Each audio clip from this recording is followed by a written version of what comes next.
umaga mga kabiyahedor. So, nandito tayo sa kabiyahedor, sa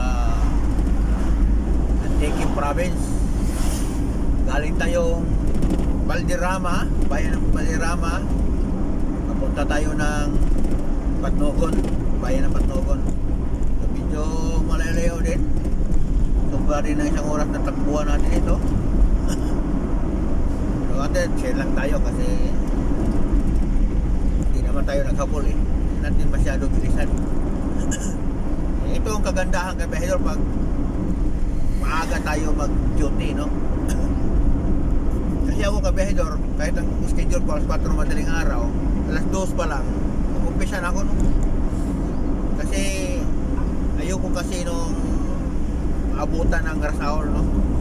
Gusto ko alas 2, alas 3 umpisa na ako para mabigay ko yung tamang discard sa trabaho ba, no? Hindi tayo masyado ma-pressure. At saka kung may problema yung area natin, mapag-isipan natin maigi anong solusyon, di ba? Bukod sa mabilis ang biyahe natin, dahil madaling araw nga, walang disturbo. Pati doon sa trabaho natin kay Bahidor, no? Mabilis din, no? 30 minutes, tapos na natin yan eh. At saka yung isip natin, kung may problema sa ano natin ba, itong napag-isipan natin maigi, diba? So, mag-inspection tayo, mahalongkat natin lahat, patingnan natin lahat, mabilis tayo magtrabaho, mabilis matapos. Yan ang kagandahan kay Bahidor sa mga basta madaling araw ka mag-umpisa. Pagdating ng ng rush hour, hindi na ako kinakabahan. Di bali na aabot ako ng ilan oras dyan sa isang kliyente, wala nang problema. Dahil nakarami na ako ng sa madaling araw. Kasi kay Bahidor, pag hindi natin gawin ganito ang schedule natin, isasabay natin sa rush hour, no? Halimbawa, umaga, alas 7 oras 8 umpisa. Yung mga oras na yan,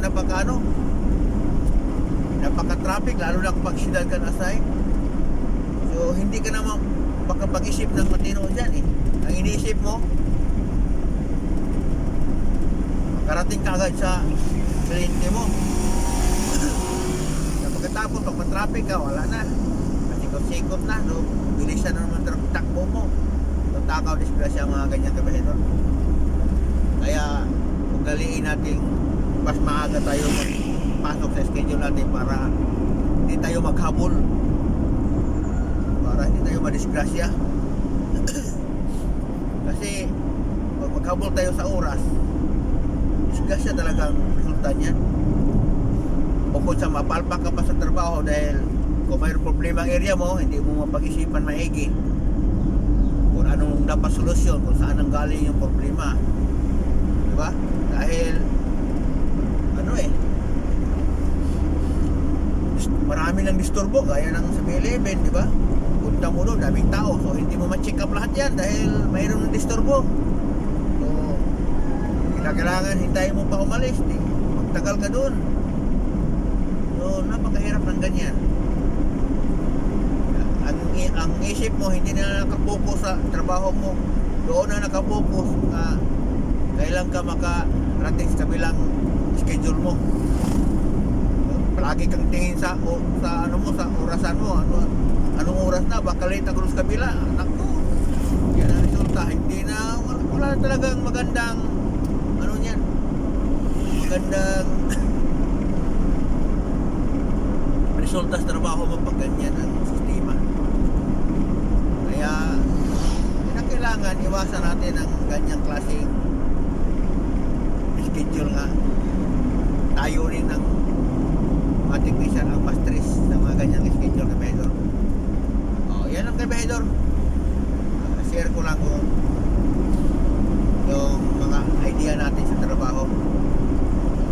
Kahit sasabihin man nila ni Bahidor magician, okay lang yan, walang problema. Ang mahalaga,